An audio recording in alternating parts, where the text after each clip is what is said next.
Hello friends, welcome back to our channel. భారత ప్రధాని Gulf రాజ్యంలో 7వ పర్యటన సందర్భంగా భారత్ మరియు యునైటెడ్ అరబ్ ఎమిరేట్స్ ద్వైపాక్షిక పెట్టుబడి ఒప్పందం మరియు ప్రాంతీయ అనుసంధానాన్ని పెంపొందించే ఫ్రేమ్వర్క్ ఒప్పందంతో సహా 8 ఒప్పందాలపై సంతకాలు చేశాయి. తన విదేశీ పర్యటనలో మొదటి విడతలో మోదీ మంగళవారం అబుదాబికి చేరుకున్నారు.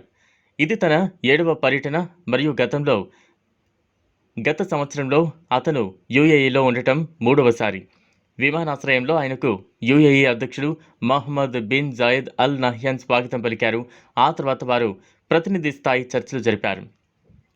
అనంతరం భారతీయ కమ్యూనిటీ కార్యక్రమంలో మోదీ ప్రసంగించారు.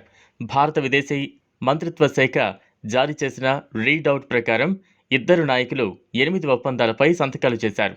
మొదటిది ద్వైపాక్షిక పెట్టుబడి ఒప్పందం.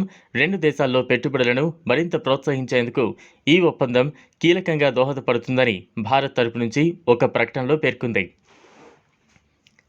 భారతదేశం యొక్క 4వ అతిపెద్ద విదేశీ పెట్టుబడిదారు యూఏఈ మరియు 2 దేశాల మధ్య పెట్టుబడి ఒప్పందానికి సంబంధించి చర్చలు 2016 నుంచి కొనసాగుతున్నాయి.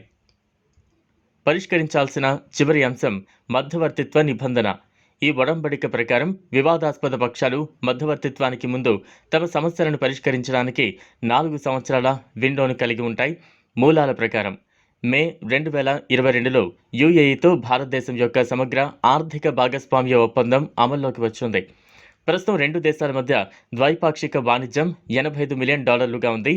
ఎంఈఏ ప్రకారం ప్రాంతీయ కనెక్టివిటీని పెంపొందించే సహకారాన్ని పెంపొందించే Bharat middle east Europe economic కారిడార్పై భారతదేశం మరియు యూఏఈ మధ్య ఇంటర్ గవర్నమెంటల్ ఫ్రేమ్వర్క్ ఒప్పందంపై కూడా ఇరుపక్షాలు సంతకం చేశాయి.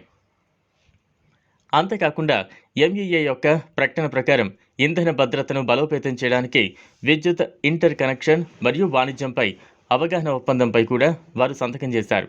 తమ చర్చల సందర్భంగా ఇరువురి నేతలు తమ శక్తి భాగస్వామ్యాన్ని బలోపేతం చేసుకోవాల్సిన ప్రాముఖ్యతను నొక్కి చెప్పారని రీడౌట్ పేర్కొంది. భారత్ ముడి చమురు మరియు లిక్విఫైడ్ పెట్రోలియం వాయువును అందించే అగ్రగామిగా యూఏఈ యొక్క సహకారాన్ని గుర్తిస్తూ ద్రవీకృత సహజ వాయువు కోసం దీర్ఘకాలిక ఒప్పందాలలో భారతదేశం పెరుగుతున్న నిశ్చితార్థాన్ని కూడా ఇద్దరు నాయకులు హైలైట్ చేశారు. ఎంఈఏ యొక్క పత్రికా ప్రకటన తెలిపింది. అదనంగా digital public infrastructure, financial payments, archives మరియు హెరిటేజ్లను కవర్ చేస్తూ 5 ఒప్పందాలు కుదుర్చుకున్నాయి.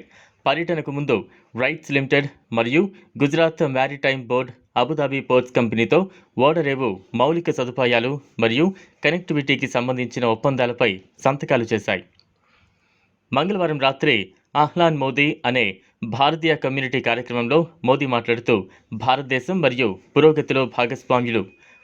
మా సంబంధం ప్రతిభ, ఆవిష్కరణ మరియు సంస్కృతికి సంబంధించినది. మా భాగస్వామ్యం అన్ని రంగాల్లో బలపడుతోంది మరియు కొత్త శిఖరాలకు చేరుకుంటుంది. మా భాగస్వామ్యం రోజురోజుకు పటిష్టంగా ఉండాలనేది భారతదేశం యొక్క కోరిక అని అతను చెప్పారు. తనకు దేశ అత్యున్నత పౌర పురస్కారం ఆర్డర్ ఆఫ్ జాయత్ను ప్రదానం చేసినందుకు యూఏఈ అధ్యక్షుడికి మోదీ కృతజ్ఞతలు తెలిపారు. బుధవారం $16 మిలియన్ వ్యయంతో నిర్మించిన బిఏపిఎస్ హిందూ దేవాలయాన్ని ఆయన ప్రారంభించనున్నారు. వారి సమావేశంలో ఆలయ నిర్మాణానికి భూమి మంజూరు చేసినందుకు యూఏఈ అధ్యక్షుడిని మోదీ అభినందించారు. బాబ్స్ ఆలయం యూఏఈ భారతీయ స్నేహం, లోతైన పాతుకుపోయిన సాంస్కృతిక బంధాలు మరియు సామరస్యం, సహనం, శాంతియుత సహజీవనానికి యూఏఈ యొక్క ప్రపంచ నిబద్ధత యొక్క స్వరూపమని 2 వైపులా గుర్తించబడ్డాయి అని ఎంఈఏ యొక్క ప్రకటన పేర్కొంది. ఇది అబుదాబిలో మొదటి ఆలయం అయితే ఎమిరేట్స్లో ఇది మొదటిది కాదు. ఇంతకుముందు దుబాయ్లో ఆలయాలు స్థాపించబడ్డాయి. చూసారు కదా ఫ్రెండ్స్, ఇది వాళ్ళ వీడియో. ఈ వీడియో కనుక మీకు నచ్చినట్లయితే లైక్ చేయండి, షేర్ చేయండి, ఛానల్ను సబ్స్క్రైబ్ చేసుకోండి. Thanks for watching.